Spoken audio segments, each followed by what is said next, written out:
இன்னைக்கு பார்த்தீங்கன்னா என் வண்டி ஒரு ப்ராப்ளம் ஆச்சு guys. என்னென்னு பார்த்தீங்கன்னா என்னுடைய வண்டியில் பார்த்தீங்கன்னா ஆயில் மாற்றணுங்க guys. அந்த ஆயில் பார்த்தீங்கன்னா லீக் ஆகினே வருது, என்னன்னு தெரில. அது ரொம்ப ஒரு பெரிய ஒரு மனசு கஷ்டமாயிடுச்சு. ஏன்னா பார்த்தீங்கன்னா நம்மளுக்கு வந்து வண்டி தான் நம்மளுக்கு வந்து ஒரு ஃப்ரெண்டு மாதிரி, நம்மளுக்கு எங்கே போனாலும் கூட வந்துருப்பான். இன்றைக்கி அவனுக்கு ஒரு பிரச்சனை மாதிரி இப்படி ஒரு தோணுது. எல்லா ஆம்பளை பசங்களுக்கும் வந்து பைக்குன்றது ஒரு வந்து ஃபேவரெட்டு. ஆனால் எனக்கு வந்து ரொம்ப ரொம்ப ஃபேவரெட். ஏன்னா நான் எங்கே போனாலும் பைக்கில் தான் போவேன். இன்றைக்கி பார்த்தீங்கன்னா என் வண்டி ஃப்ரெண்ட்ஸ் ஏதோ வந்து ஆயில் லீக் ஆச்சு. சரின்னு போய் சர்வீஸ் பண்ணிட்டாங்க. சர்வீஸ் பண்ணிவிட்டு நம்ம நேரம் எங்கே போகிறான்னு பார்த்தீங்கன்னா நம்ம வந்து வண்டி எடுத்துன்னு பெட்ரோல் தான் கைஸ் போக போகிறோம். ஆமாம் கைஸ், இங்கே பாருங்கள் ஆயில் மாற்றிக்கிறாங்க. ஆயில் மாற்றத்துக்கு எப்படியும் வந்து ஒரு 1/2 மணி நேரத்துக்கு மேலே ஆயிடுச்சு கைஸ். இப்போ வந்து 1/2 மணி நேரம் கழிச்சு பார்த்தீங்கன்னா வண்டி ரெடி ஆயிடுச்சு. வண்டி ரெடியான பிறகு நம்ம வந்து நேராக பெட் ஷாப் போனோங்க. பெட் ஷாப்பில் பார்த்தீங்கன்னா இந்த பாருங்கள் லவ் பேர்ட்ஸ் இருக்குது பாருங்கள், ஒரு பேர் இருக்குது. அப்புறமா பார்த்தீங்கன்னா என்ன இருக்குதுன்னு பார்த்தீங்கன்னா நம்ம புறா தான் வாங்க போனோம். அப்புறம் பார்த்தீங்கன்னா காக்டெயில்ஸுங்க இருக்குது பாருங்கள், லூட்டினோ கிரே எல்லா கலர்லேயும் இருக்குது பாருங்கள் கைஸ். அப்புறம் மேலே பார்த்தீங்கன்னா சன்கனூர் தான் கைஸ் நிறைய போட்டு வச்சுருக்காரு இந்த அண்ணா. சன்கனூர் நிறைய இருக்குது. தேவைப்படுறவங்க கான்டாக்ட் நம்பர் தராங்க, கான்டாக்ட் பண்ணுங்கள். பாருங்கள் பைனாப்பிள் சன்கனூர், எல்லோ சன்கனூர், எல்லா சன்கனூரும் பாருங்கள் எவ்வளோ ஹைட்டில் வச்சுருக்காங்க பாருங்கள். எல்லாமே ப்ரீடிங் பேருன்னு சொல்கிறாங்க. நம்ம வந்து அவ்வளோ இன்னும் நம்ம வளரல, நம்ம இன்னும் வாங்குவோம். நம்ம வந்து சன்கனூரும் வாங்கி நம்ம வீட்டில் ப்ரீடிங் பண்ணி அதில் வந்து குட்டியாக இருக்கும்.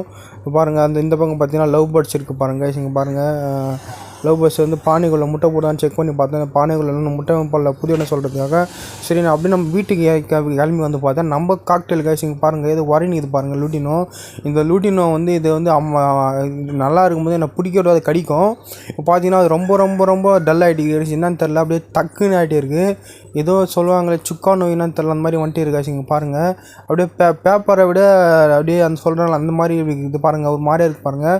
எனக்கு இது வந்து பெரிய காக்டெயில் தான். இது வந்து எனக்கு இது வரைக்கும் வந்து எத்தனை குட்டின்னு பார்த்தீங்கன்னா ஒரு 4 குட்டி இறக்கி குத்திருக்கு. என்னன்னு தெரில கைஸ், திடீர்னு பார்த்தீங்கன்னா இந்த ஃபீமேலுக்கு வந்து ஏதோ ஆகிட்டு இருக்குது கைஸ். ஒரு மாதிரியாக உரையின்னு இருக்குது. இது என்ன பண்ணுன்னு சுத்தமாக தெரில. எதனா உங்களுக்கு தெரிஞ்ச கமெண்ட் பண்ணுங்க கைஸ். நான் வந்து இப்போ தான் வந்து மஞ்சள் தண்ணி வச்சு அப்போட குடிக்க மாட்டேங்குது.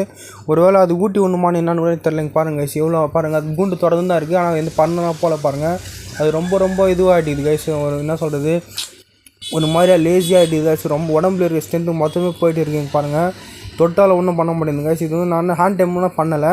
இது வந்து ஹேண்ட் டைம் பண்ணாத ஒரு காக்டெயில் தான். ஆனால் அந்த உடம்பு சரியில்லாத காரணத்தினால பார்த்தீங்கன்னா அது வந்து நம்ம என்ன தான் நம்ம தொட்டாலும் நம்ம அது கடிக்கிறதுக்கு கூட அது சக்தி இல்லை ஃப்ரெண்ட்ஸ். இங்கே பாருங்கள் அப்படியே வந்து அப்படியே ஒரு இந்த மாதிரி உட்காந்துக்குது.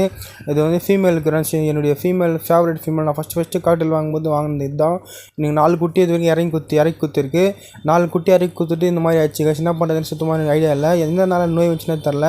உங்களுக்கு எல்லாம் தெரியும் என் கோழிங்களாம் நைல் என்ன செத்துனே வருது. ஒருவேளை கோழிலேருந்து பரவிச்சான்னு தெரில நோய்.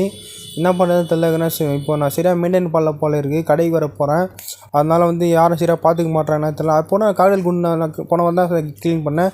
அந்த க்ளீன் பண்ணி என்னன்னு தெரில. இன்னும் கூட வந்து அந்த காக்டெயில் எதுவும் தெரில, உடம்பு சரியில்லை பாருங்கள். இது வந்து நான் ஹேண்ட் டைம் பண்ண காக்டெயிலாக கிடையாது கைஸ். ஆனால் பாருங்கள் கையில் உட்காந்துது பாருங்கள். இது வந்து ஒரு அதிசயமாக இருக்குது, அதே சமயத்தில் வந்து பாவமாக இருக்குது. ஏன்னா அது நல்லா இங்கே பாருங்கள் இன்னொரு குட்டிக்கு அதை வண்டி இது பாருங்கள். அது குட்டி இறக்கி குத்தி சொன்னேன் ஃப்ரெண்ட்ஸ். இங்கே பாருங்கள் அந்த குட்டிக்கும் வந்து உடம்பு சரியில்லை போல் இது. அதுவும் வரைக்கும் தான் இங்கே. அதனால என்ன பண்ணால் நான் தனியாக ஒரு கூண்டில் வச்சிட்டேன் கைஸ். ஏன்னா வந்து ஒரே கூண்டில் வச்சா மற்ற பறவைன்னு சொல்கிறதுக்காக நான் வந்து கேஜை மாற்றிட்டேன். என் மேல் கேஜில் மேலே இந்த கேஜிலேருந்து கீழே இருக்க கேஜுக்கு வந்து நான் மாற்றிட்டேன் கைஸ். இங்கே பாருங்கள் நம்ம லூட்டினோவை. இப்போ பார்த்தீங்கன்னா அது வந்து ரொம்ப ரொம்ப டல்லாக இது பாருங்கள். அது ஸ்டிக்கில் உட்கார மாட்டேன், அப்படி கீழே இருந்தது. ஓகே ஃப்ரெண்ட்ஸ், உங்களுக்கு இந்த காக்டெயில் வந்து என்ன பண்ணணும், அதாவது ரொம்ப ரொம்ப அப்படியே பேப்பர் மாதிரி ஆகிட்டுக்குது. இது என்ன தெரிஞ்சுக்கல கமெண்ட் பண்ணுங்கள். ஓகே ஃப்ரெண்ட்ஸ், வீடியோ பிடிச்சா லைக் பண்ணுங்கள், ஷேர் பண்ணுங்கள், மறக்காம சப்ஸ்கிரைப் பண்ணுங்கள்.